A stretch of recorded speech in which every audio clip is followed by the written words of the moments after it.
When I was a boy, I wasn't really that much into cars when I was a small boy.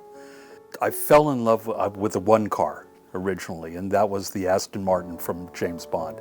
That was the first car I ever fell in love with. I loved the James Bond movies. I loved that car, and I fell in love with European sports cars. Jaguars, Ferraris, the Le Mans circuit. I loved the fast cars and the beautiful designs of the European sports cars. This car in particular, I did fall in love with. When I was 16 years old, this was the car I asked for. My dad, of course, laughed at me, and I wasn't about to get this car. I ended up with a Volkswagen van. But I never forgot about the car. And, the car is incredibly rare, even then. They only made 3,400 of these cars from the very beginning. So I went surfing, and I was on the internet, and here was one of them for sale. And wow, I was just like blown away, and I told my wife about it. And it was Labor Day weekend 20 years ago. And she said, well, why don't we fly up there and take a look? And I was kind of blown away because she has no passion for cars at all. She doesn't, so I think it was just for me. And so we flew up there, met the gentleman, went over to look at his car. Beautiful home, right on the bay in San Francisco. The guy had a lot of toys. He was an architect, a well-known architect. Had a lot of toys, and his wife told him he had to get rid of some. And this was one of the ones that they were going to get rid of. And so we went in, looked at the car. He and his wife went off to talk about something. And my wife just looked at me, I looked at her, and she just started bobbing her head yes, because it was a beautiful car then, even before I started working on it. And so I ended up with the car, and I've been working on it ever since. And it's, as you know, it's won most of the car shows, locally. It's been a pleasure to own, a pleasure to drive. Never an issue with the motor. The motor's it just sings. It's just a beautiful car, and I just love owning this vehicle.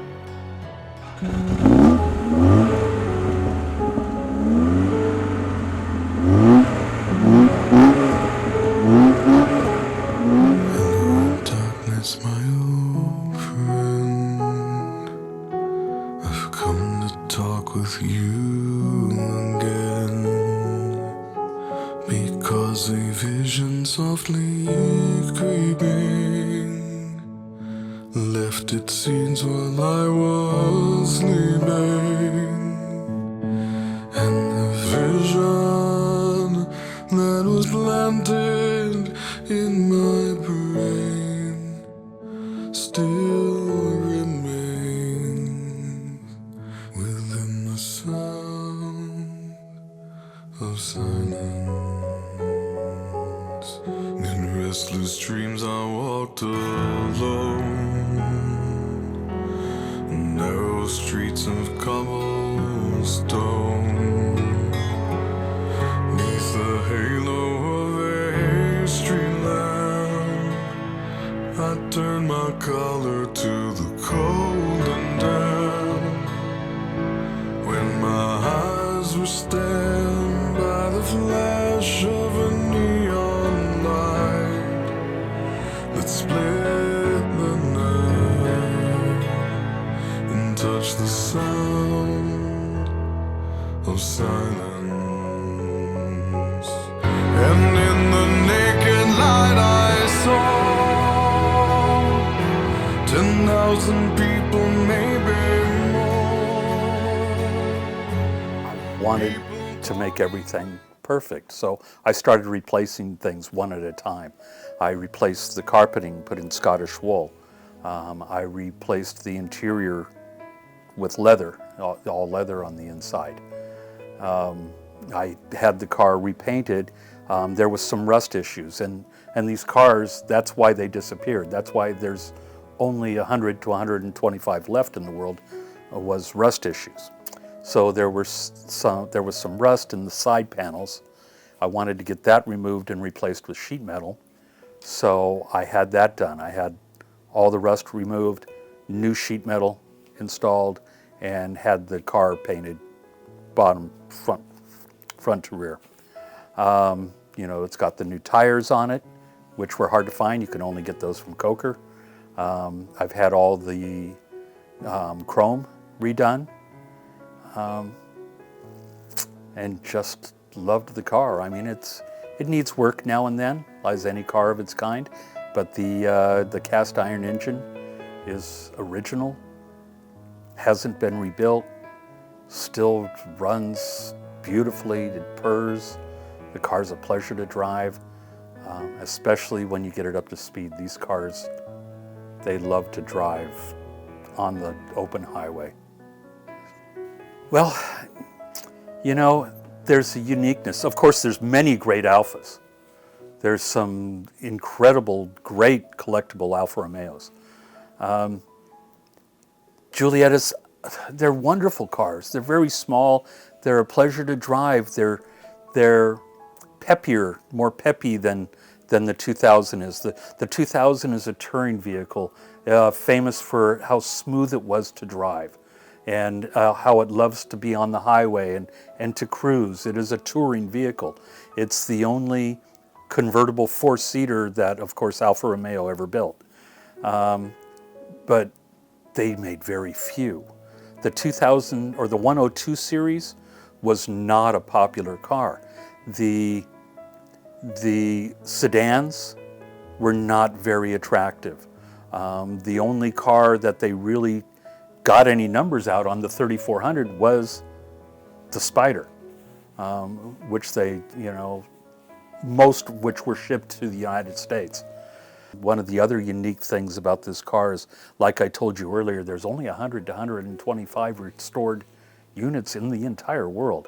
The Italian, I mean not the Italian, but the European model and the American model have their small differences.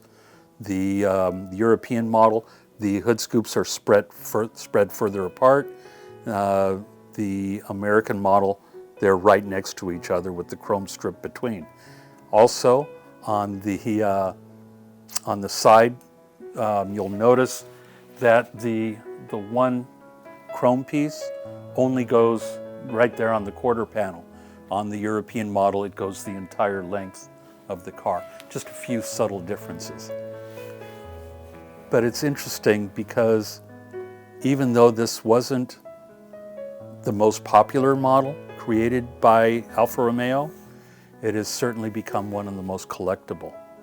The Series 102 2000 Spider is one of the most collectible, and the value is increasing astronomically, as you know.